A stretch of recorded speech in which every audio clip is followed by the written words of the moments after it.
Emergency কাজ আছে গ্রামের বাড়িতে। এখন আসার ফলে কোম্পানি যে এমডি, তো তাকে মেসেজ দেওয়া হয়েছে যেহেতু আমি বাড়িতে যাইতেছি আর লোকজন কে কোন সাইডে কাজ করব তাদেরকে কাজগুলো ভাগ করে দেওয়া হয়েছে।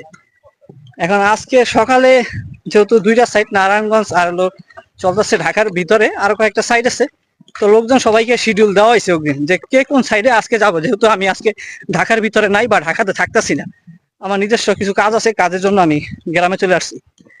কোম্পানির মালিককেও এই বিষয়টা জানানো হয়েছে, তারপরও সকালে এসে ফোন দিছে 5টা দিকে, কই আছো, কি খবর? বলো আমি তো সৈয়দপুরে চলে আসছি। সৈয়দপুর যে চলে গেলা, এখন সাইডে যে কাজ আছে এই কাজগুলা করবো কে? এটা বললাম যে ইমার্জেন্সি আমার যাওয়াই লাগবে, এখন না হচ্ছে না, কি করব? কাজগুলা করবো কে, কে কোন সাইডে যাব সেই শিডিউল তো দিয়া দিছি, আর যারা আছে তারা কে কোন সাইডে গিয়ে কাজগুলা উঠাইতে পারবো বা কাজগুলা করতে পারবো সেই বিষয়গুলো তো তাদেরকে অগ্রিম একদিন আগেই জানাই দেওয়া হয়েছে। এখন তো লোক তো ভাগ করে দেওয়া হয়েছে, কাজের ক্ষেত্রে আর সমস্যা নেই, এরা সবাই কিন্তু কাজ করতে পারবো। এই লোক শিডিউল ওইভাবে সাজানো হয়েছে যে আমি না থাকলেও যাতে টিমটা এমন ভাবে গড়া হয়েছে যদি আমি অ্যাবসেন্ট থাকি আমার অ্যাবসেন্সে যাতে ওরা কাজ করতে পারে, এইভাবে কিন্তু টিমটা সাজানো হয়েছে। যে মালিক তারও এই বিষয়টা জানাইছি, অবগতি করছি।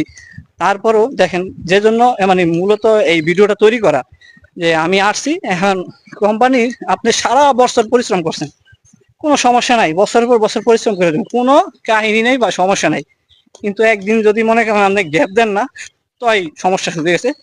আহা, তুমি আজকে অফিসে নাই, প্রচুর কাজের চাপ, আর এই সময় কি বা তোমার বাড়ি যাওয়া লাগে? কোম্পানি ডাইরেক্ট মালিক আমার ফোন করে বলতেছে, দেখো তুমি যে আজকে নাইকা, আর এমন সময় কি তোমার বাড়ি যাওয়া লাগে? আর 2 দিন পর গেল হইতো না? 2 দিন কা ভাই, আমি যদি সারা বছর ওইখানে পড়ে থাকি কোনোদিন বলবো না যে তুমি বাড়িতে যাও। এখন সে বলতেছে যে আর 2 দিন পর গেল তো হইতো নাকি, তুমি হুট করে বাড়িতে চলে গেলা, এখন এখানে তো অনেক কাজের চাপ, কাজ করবো সেই শিডিউল গুলো তো ভাগ করে দেওয়া হয়েছে, কাজের চাপের কি আছে? এখন আপনারা যতই আমরা কোম্পানিতে কাজ করি কোনো লাভ নেই, যত কাজ করেন কোনোদিন করবো না যে আজকে কাজ ফুলফিল হয়েছে বা কমপ্লিট হয়েছে, আপনারা আজকে খুব বেশি কাজ করছেন আর কালকে ছুটি, কালকে রেস্ট নেন, এই কথা কেউ কোনোদিন করবো না। অথচ মানে যতই কাজ করেন কোনো নাম হইব না, আর কোম্পানি সেক্টর